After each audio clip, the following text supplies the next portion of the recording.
ದಕ್ಷಿಣ ಕನ್ನಡ ಜಿಲ್ಲೆಯ ಮಂಗಳೂರು ತಾಲೂಕಿನ ಸುರತ್ಕಲ್ ಠಾಣೆ ವ್ಯಾಪ್ತಿಯ ಕೃಷ್ಣಾಪುರದಲ್ಲಿ ವರ್ತಕ ಜಲೀಲ್ ಅವರನ್ನು ಹತ್ಯೆ ಮಾಡಲಾಗಿದ್ದು, ಪ್ರಕರಣ ಸಂಬಂಧ ಯಾವುದೇ ಅಹಿತಕರ ಘಟನೆಗಳು ನಡೆಯದಂತೆ ಮುಂಜಾಗ್ರತಾ ಕ್ರಮವಾಗಿ ಅಧಿಕಾರಿಗಳು ಮಂಗಳೂರು ಪೊಲೀಸ್ ಕಮಿಷನರೇಟ್ ವ್ಯಾಪ್ತಿಯ 4 ಠಾಣೆಗಳ ವ್ಯಾಪ್ತಿಯಲ್ಲಿ ಸೆಕ್ಷನ್ 144 ಜಾರಿಗೊಳಿಸಿದ್ದಾರೆ.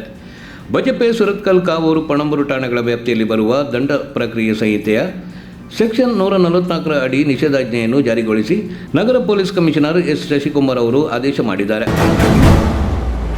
ಹರಿಯಾಣದ ಕರ್ನಾಲ್ನಲ್ಲಿ ಭಾರತೀಯ ಕೃಷಿ ಸಂಶೋಧನಾ ಮಂಡಳಿ, national bureau of animal genetic resources ಆಯೋಜಿಸಿದ್ದ ರಾಷ್ಟ್ರೀಯ ಮಟ್ಟದ ತಳಿ ಸಂರಕ್ಷಣೆ ಪ್ರಶಸ್ತಿ ಕಾರ್ಯಕ್ರಮದಲ್ಲಿ ಎಡಹಳ್ಳಿ ಗ್ರಾಮದ ಯಶೋಧವನ ಗೋಟ್ ಫಾರ್ಮ್ನ ಮಾಲೀಕ UK ಶ್ರೀನಿವಾಸಾಚಾರ್ಯ 3ನೇ ಬಹುಮಾನ ಪಡೆದಿದ್ದಾರೆ. ಮಳವಳ್ಳಿ ತಾಲೂಕಿನ ಬಂಡೂರು ಗ್ರಾಮದ ಬಂಡೂರು ಕುರಿ ಮಾಂಸದ ಪ್ರಮುಖ ಬ್ರಾಂಡ್ ಆಗಿದೆ. ಉಣ್ಣೆ ಮತ್ತು ಮಾಂಸಕ್ಕಾಗಿ ಜನಪ್ರಿಯವಾಗಿರುವ ಬಂಡೂರಿನಲ್ಲಿ ಕುಬ್ಜ ಕುರಿಗಳನ್ನು ಪ್ರತ್ಯೇಕವಾಗಿ ಸಾಕಲಾಗುತ್ತದೆ ಎಂದರು. ಬೆಂಗಳೂರಿನಲ್ಲಿ ಕೋವಿಡ್-19 ಭೀತಿಯ ನಡುವೆ ಸಿಲಿಕಾನ್ ಸಿಟಿಯಲ್ಲಿ ಕ್ರಿಸ್ಮಸ್ ಸಂಭ್ರಮ ಕಳೆಗೆಟ್ಟಿದೆ. ಸೆಂಟ್ ಜಾನ್ಸ್ ಚರ್ಚ್ ಸೇರಿದಂತೆ ಮತ್ತಿತರ ಕಡೆಗಳಲ್ಲಿ ಮಧ್ಯರಾತ್ರಿಯಲ್ಲಿ ಸಾಮೂಹಿಕ ಪ್ರಾರ್ಥನೆಯೊಂದಿಗೆ ಯೇಸುವಿನ ಜನ್ಮದಿನವನ್ನು ವಿಶೇಷವಾಗಿ ಆಚರಣೆ ಮಾಡಲಾಗುತ್ತಿದೆ. ವಿವಿಧ ಧಾರ್ಮಿಕ ಮತ್ತು ಸಾಂಸ್ಕೃತಿಕ ಕಾರ್ಯಕ್ರಮಗಳು ನಡೆಯುತ್ತಿವೆ. ಕೋವಿಡ್ ಪರಿಸ್ಥಿತಿ ಹಿನ್ನೆಲೆಯಲ್ಲಿ ಕ್ರಿಸ್ಮಸ್ ಹಬ್ಬದ ಆಚರಣೆಗೆ BBMP ಮಾರ್ಗಸೂಚಿ ಬಿಡುಗಡೆ ಮಾಡಿದ್ದು, ಕಡ್ಡಾಯವಾಗಿ ಕೋವಿಡ್ ನಿಯಮ ಪಾಲನೆ ಮಾಡಬೇಕು ಎಂದು ಮನವಿ ಮಾಡಿದೆ. ಸಿಂಗನಮಲದಲ್ಲಿರುವ ಕಸ್ತೂರ್ಬಾ ಗಾಂಧಿ ಬಾಲಿಕಾ ವಿದ್ಯಾಲಯದಲ್ಲಿ ಶುಕ್ರವಾರ ರಾತ್ರಿ ಊಟ ಮಾಡಿದ ನಂತರ ವಿದ್ಯಾರ್ಥಿಗಳು ಅಸ್ವಸ್ಥರಾಗಿದ್ದಾರೆ. 1 ತಿಂಗಳಲ್ಲಿ 2ನೇ ಬಾರಿಗೆ ಹೀಗಾಗಿದೆ. ವಿದ್ಯಾರ್ಥಿಗಳು ಸೇವಿಸಿದ ಮಜ್ಜಿಗೆಯಲ್ಲಿ ಸತ್ತ ಹಲ್ಲಿ ಪತ್ತೆಯಾಗಿದೆ ಎಂದು ಪ್ರಾಥಮಿಕ ತನಿಖೆಯಿಂದ ತಿಳಿದು ಬಂದಿದೆ ಎಂದು ಸಮಗ್ರ ಶಿಕ್ಷಣ ಅಭಿಯಾನ ಸಹಾಯಕ ಯೋಜನಾ ಸಂಯೋಜಕ ತಿಲಕ್ ವಿದ್ಯಾಸಾಗರ್ ತಿಳಿಸಿದ್ದಾರೆ.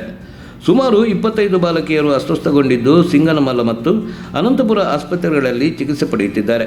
ಈ ಮಧ್ಯೆ ಬೋಧಕ ಮತ್ತು ಬೋಧಕೇತರ ಸಿಬ್ಬಂದಿ ನಡುವೆ ಆಂತರಿಕ ಕಚ್ಚಾಟ ವರದಿಯಾಗಿರುವುದರಿಂದ ಉದ್ದೇಶಪೂರ್ವಕವಾಗಿ ಮಜ್ಜಿಗೆಯಲ್ಲಿ ಹಲ್ಲೆಯನ್ನು ಹಾಕಿರಬಹುದು ಎಂದು ಶಂಕೆ ವ್ಯಕ್ತವಾಗಿರುವುದಾಗಿ ಅಧಿಕಾರಿಗಳು ತಿಳಿಸಿದ್ದಾರೆ. ಉದ್ಯೋಗಕ್ಕಾಗಿ ದುಬೈಗೆ ತೆರಳಿದ ಯುವಕನಿಗೆ ಲಾಟರಿ ರೂಪದಲ್ಲಿ ಜಾಕ್ಪಾಟ್ ತಗಲಿದ್ದು, ಬರೋಬ್ಬರಿ 33 ಕೋಟಿ ರೂಪಾಯಿಗಳ ಒಡೆಯನಾಗಿದ್ದಾನೆ. ಹೌದು, ತೆಲಂಗಾಣದ ಜಗತ್ಯಾಲ ಜಿಲ್ಲೆಯ ಬೀರ್ಪುರ್ ಮಂಡಲ ತಂಗೂರು ಗ್ರಾಮದ ಯುವಕ ಓಗುರು ಅಜಯ್ಗೆ ಅದೃಷ್ಟ ಒಲಿದಿದ್ದು, ದುಬೈ ಎಮಿರೇಟ್ಸ್ನ EC ಗ್ರ್ಯಾಂಡ್ ಪ್ರೈಸ್ ಲಾಟರಿಯಲ್ಲಿ 15 ಮಿಲಿಯನ್ ಅಂದರೆ ಸುಮಾರು 33 ಕೋಟಿ ರೂಪಾಯಿ ಹಣ ಒಲಿದು ಬಂದಿದೆ. ದಕ್ಷಿಣ ಕನ್ನಡ ಜಿಲ್ಲೆಯ ಮಂಗಳೂರು ಹೊರವಲಯದ ಸುರತ್ಕಲ್ ಕಾಟಿಪಳ್ಳ 4ನೇ ಬ್ಲಾಕ್ನಲ್ಲಿ ಡಿಸೆಂಬರ್ 24ರಂದು ಅಬ್ದುಲ್ ಜಲೀಲ್ ಎಂಬುವರಿಗೆ ದುಷ್ಕರ್ಮಿಗಳು ಚಾಕಿನಿಂದ ಇರಿದು ಪರಾರಿಯಾಗಿದ್ದರು. ಈ ಘಟನೆ ಸಂಬಂಧ ಮಾಜಿ ಸಚಿವ UT ಖಾದರ್ ಆಕ್ರೋಶ ವ್ಯಕ್ತಪಡಿಸಿದ್ದಾರೆ.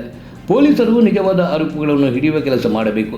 ಕಳೆದ 2 ತಿಂಗಳಿನಿಂದ ನೈತಿಕ ಪೊಲೀಸ್ಗಿರಿ, ಅನೈತಿಕ ದಾಳಿ ನಡೆಯುತ್ತಿದೆ.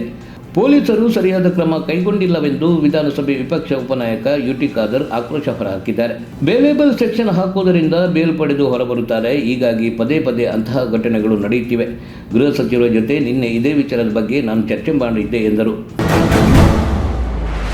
ಮಂಗಳೂರು ಸುರತ್ಕಲ್ನಲ್ಲಿ ಅಬ್ದುಲ್ ಜಲೀಲ್ ಹತ್ಯೆ ಪ್ರಕರಣ ಬೆನ್ನಲ್ಲೇ ಸಿಲಿಕಾನ್ ಸಿಟಿ ಬೆಂಗಳೂರಿನಲ್ಲಿ ಕಾಂಗ್ರೆಸ್ ಮುಖಂಡ ಅಲ್ತಾಫ್ ಖಾನ್ ಮೇಲೆ ಹಲ್ಲೆಗೆ ಹೊಂಚು ಹಾಕಿದ ಯುವಕರನ್ನು ವಶಕ್ಕೆ ಪಡೆಯಲಾಗಿದೆ. ಮಾರಕಾಸ್ತ್ರಗಳೊಂದಿಗೆ ಮನೆ ಬಳಿ ಬಂದಿದ್ದ 3 ಯುವಕರು ಅಲ್ತಾಫ್ ಖಾನ್ ಮೇಲೆ ಹಲ್ಲೆಗೆ ಯತ್ನಿಸಲು ಪ್ಲಾನ್ ಮಾಡಿದರು. ಆರೋಪಿಗಳು ರಾತ್ರಿ 10 ಗಂಟೆ ಸುಮಾರಿಗೆ ಅಲ್ತಾಫ್ ಖಾನ್ ಮನೆ ಬಳಿ ಆಟೋ ರಿಕ್ಷಾದಲ್ಲಿ ಬಂದು ಹೊಂಚಿ ಹಾಕಿ ಕುಳಿತಿದ್ರು. ಅಲ್ತಾಫ್ ಖಾನ್ ಹೊರಬರದ ಹಿನ್ನೆಲೆ ಅವನು ಹೊರಬರಲಿಲ್ಲ, ಬಚಾವಾದ ಅಂತ ಮಾತನಾಡಿಕೊಂಡಿದ್ದಾರೆ. ಈ ಮಾತುಗಳನ್ನು ಕೇಳಿಸಿಕೊಂಡ ಸ್ಥಳೀಯರು ಪರಾರಿಯಾಗ್ತಿದ್ದ ಆಟೋ ಬೆನ್ನತ್ತಿ ಆರೋಪಿಗಳನ್ನು ಹಿಡಿದು ಪೊಲೀಸರಿಗೆ ಒಪ್ಪಿಸಿದ್ದಾರೆ. 4 ಯುವಕರಲ್ಲಿ 3 ಸಿಕ್ಕಿದ್ದು ಮತ್ತೋರ್ವ ಆರೋಪಿ ಪರಾರಿಯಾಗಿದ್ದಾನೆ. ಪೊಲೀಸರು ಆರೋಪಿಗಳನ್ನು ವಶಕ್ಕೆ ಪಡೆದು ವಿಚಾರಣೆ ನಡೆಸುತ್ತಿದ್ದಾರೆ.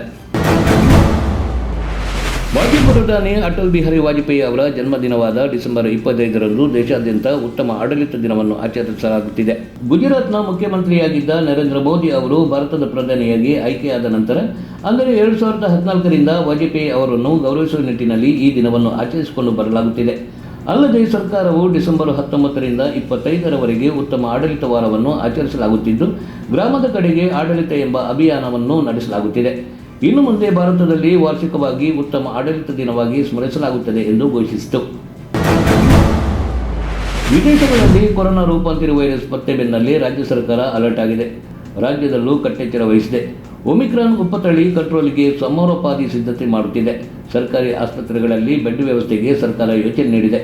ರಾಜಧಾನಿ ಬೆಂಗಳೂರಿನಲ್ಲೂ ಕೊರೋನಾ ಆತಂಕ ಹಿನ್ನೆಲೆ ಕೊರೋನಾ 4ನೇ ಅಲೆ ಎದುರಿಸಲು ಸರ್ಕಾರಿ ಆಸ್ಪತ್ರೆಗಳು ಸಜ್ಜಾಗಿವೆ. ಸುಮಾರು 186 ಬೆಡ್ಗಳನ್ನು ರಾಜೀವ್ ಗಾಂಧಿ ಆಸ್ಪತ್ರೆ ಸಿದ್ಧಪಡಿಸಿದೆ. ಆಕ್ಸಿಜನ್, ವೆಂಟಿಲೇಟರ್ ಸೇರಿದಂತೆ ಉತ್ತಮ ವ್ಯವಸ್ಥೆಯೊಂದಿಗೆ ಸಕಲ ಸಿದ್ಧತೆ ಮಾಡಿಕೊಳ್ಳಲಾಗಿದೆ ಎಂದು ರಾಜೀವ್ ಗಾಂಧಿ ಎದೆರೋಗಗಳ ಸಂಸ್ಥೆಯ ನಿರ್ದೇಶಕ ಡಾಕ್ಟರ್ ಸಿ ನಾಗರಾಜ್ ತಿಳಿಸಿದ್ದಾರೆ. ತಮಿಳುನಾಡಿನ ತಿರುವಳ್ಳೂರು, ಚೆನ್ನೈ, ಚೆಂಗಲ್ಪಟ್ಟು, ಕಾಂಚೀಪುರಂ, ಮಯಿಲಾಡುತುರೈ, ನಾಗಪಟ್ಟಣಂ, ತಂಜಾವೂರು, ತಿರುವಾವೂರು ಮತ್ತು ಕಾರೈಕಲ್ ಜಿಲ್ಲೆಗಳಲ್ಲಿ ಇಂದು ಗುಡುಗು ಮತ್ತು ಮಿಂಚು ಸಹಿತ ಮಳೆಯಾಗುವ ಸಾಧ್ಯತೆ ಇದೆ ಎಂದು ಪ್ರಾದೇಶಿಕ ಹವಾಮಾನ ಕೇಂದ್ರ ತಿಳಿಸಿದೆ. ಚೆನ್ನೈ ಮತ್ತು ಇತರ ಪ್ರದೇಶಗಳಲ್ಲಿ ಇಂದು ಹೆಚ್ಚಿನ ಮಳೆಯಾಗಲಿದೆ ಎಂದು ಹವಾಮಾನ ಇಲಾಖೆ ಮುನ್ಸೂಚನೆ ನೀಡಿದೆ.